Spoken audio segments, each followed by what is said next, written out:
우리의 주변을 보면 정말 고난이 없는 사람이 없다는 그런 생각이 듭니다.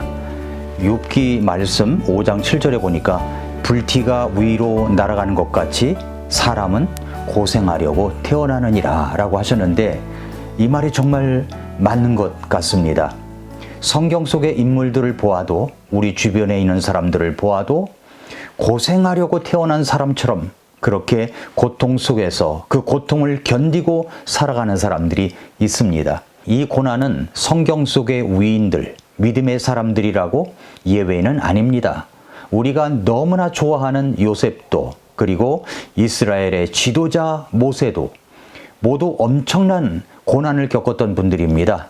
그런데 그런 고난을 요셉도 모세도 잘 넘겼습니다. 그들은 그런 고난을 넘겼다는 것을 어떻게 드러내 보이고 있습니까?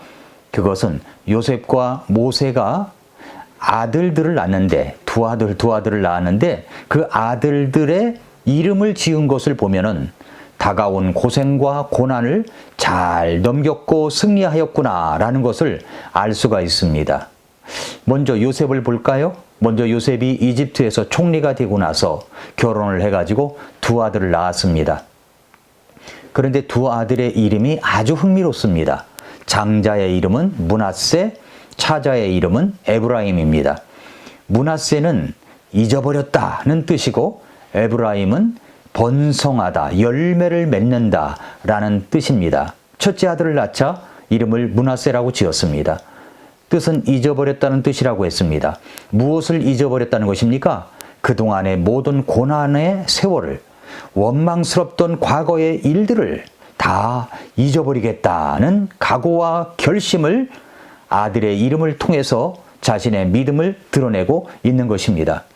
얼마나 많은 세월 동안 헤아릴 수 없는 고통을 당했겠습니까?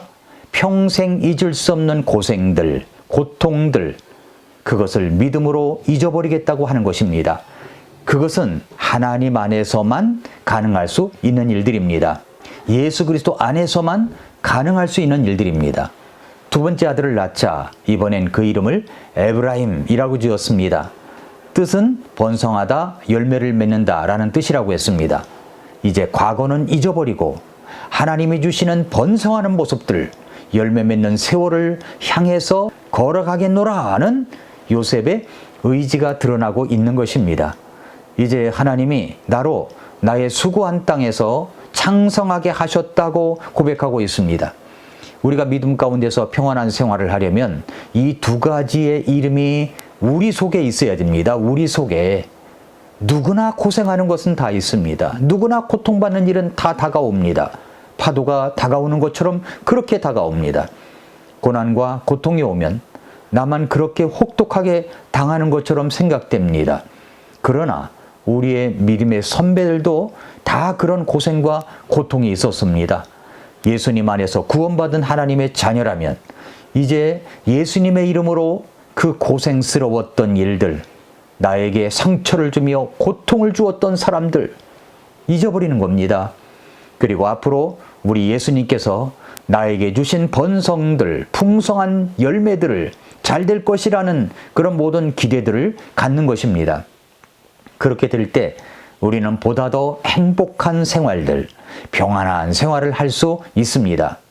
요셉은 두 아들을 낳고 그런 결단을 아들의 이름으로 드러내 보였기 때문에 형제들도 용서할 수 있었고 위기를 당한 이집트를 구출할 수가 있었습니다. 더 큰 역사를 위하여 사소한 것들은 잊어버리고 주님이 기대하는 것, 주님이 기뻐하시는 것, 오늘 우리들의 생활 속에서 나타내야 할 이름들입니다. 자, 또 모세의 경우를 살펴볼까요? 모세는 40년 동안 이집트의 파라오의 공주의 아들로 성장을 했습니다. 그때 당시에 왕이 아들이 없었기 때문에 공주의 아들이 왕위를 물려받을 수 있는 기회가 있었습니다.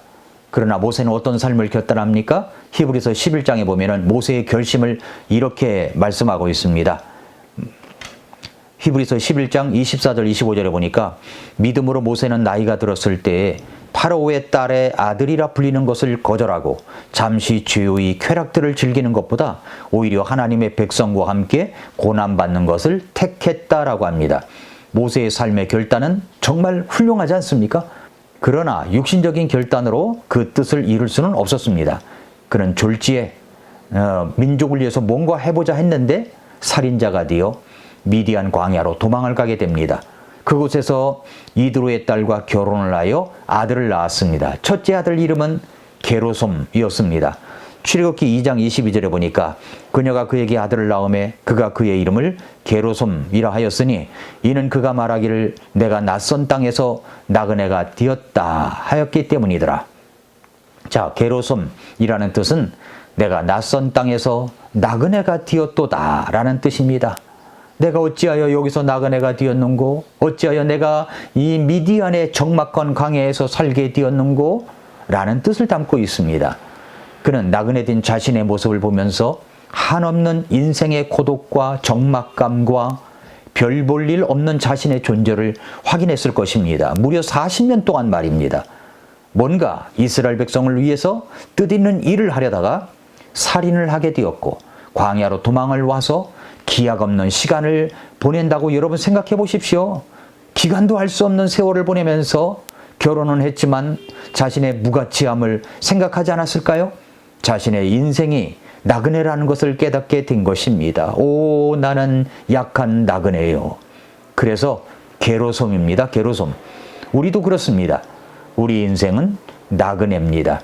어디서부터 와서 어디로 가는지 모르는 나그네입니다. 네, 나그네 세월 동안은 그렇겠죠. 예수님 없는 사람들 어디서부터 와서 어디로 가는지 모르죠. 나그네이기 때문에 그렇습니다. 인생이 나그네라는 사실을 깨달으면 인생에 대해서 좀 더 진지하게 생각하고 진지하게 대할 것입니다. 자, 모세의 둘째 아들의 이름은 엘리에셀입니다. 자, 출애굽기 18장 4절에 보니까 다른 하나의 이름은 엘리에셀이니 이는 그가 이르기를 내 아버지 하나님께서 나의 도움이 되사 파라오의 칼에서 나를 건지셨도다 하였기 때문이더라 라고 했습니다. 아마도 둘째 아들은 홍해를 건너고 나서 낫지 않았나 그렇게 생각이 됩니다. 파라오의 칼에서 건지셨다고 하였으니까 말입니다. 모세는 광야에서의 생활만 40년을 살아오면서 아무것도 없는 빈들, 별밖에 보이지 않는 황막한 들, 거기서 모세는 별 볼 일 없는 자신의 존재를 거듭거듭 확인했을 것입니다. 그와 동시에 그는 모든 것을 창조하신, 창조주 되시는 하나님을 의지하지 않고는 하루 한순간도 살 수 없는 자신의 존재를 확인했을 것입니다. 그리고 그는 하나님께서 파라오의 손에서 이스라엘 백성들을 건져주시고 지켜주시는 모습을 보면서 하나님이야말로 진정 나의 도움이 되시는 분이구나 라고 고백했던 것입니다. 그것을 자신의 둘째 아들 이름을 지으면서 자신의 믿음을 거기에 드러내 보인 것입니다. 하나님은 우리를 도우시는 분이십니다. 그는 날마다 광야에서 하나님을 의지하는 것을 배웁니다. 하나님은 하나님을 의지할 준비가 되어 있는 사람을 부르십니다. 잘 들어보세요. 하나님은 하나님을 의지할 준비가 되어 있는 사람을 부르십니다. 날마다 두 손 들고 천부여 의지 없어서 손 들고 옵니다 하고 항복하는 사람, 이 항복하는 때 하나님은 그를 불러 쓰시는 것입니다. 능력을 주시는 것입니다. 도움을 주시는 것입니다. 전능하신 주님을 의뢰할 때 주님은 그를 통해서 일을 하십니다. 사랑하는 성도 여러분, 애청자 여러분, 요셉도 고난이 있었고 모세도 있었습니다. 각기 고난이 있었지만 고난의 색깔은 좀 달랐습니다. 그럼에도 고난이 주는 고통은 같았습니다. 사람마다 고난을 받는 색깔은 다 다르다고 생각합니다. 어떤 고난이든 우리는 우리의 삶 속에서 두 아들들이 있어야 됩니다. 관계 속에서 받는 고통이 있다면 우리의 삶 속에 므낫세, 잊어버림도 있어야 하고 에브라임, 하나님께서 나를 번성케 하신다는 믿음의 기대도 갖고 있어야 됩니다. 또한 나그네된 우리의 인생길을 인정하고 의지할 분은 하나님이시라는 것을 기억하며 주님을 향한 엘리에셀, 주님께서 나를 도우시는 분임을 잊지 말아야 할 것입니다. 여러분의 고난이 어떤 색깔이든 요셉이 낳은 두 아들처럼, 모세가 낳았던 두 아들처럼 여러분의 생애 속에서도 믿음으로 고난의 이김을 낳는 그 믿음의 표현들이 나타날 수 있기를 예수님의 이름으로 축복합니다. 오늘도 미라클 모닝입니다.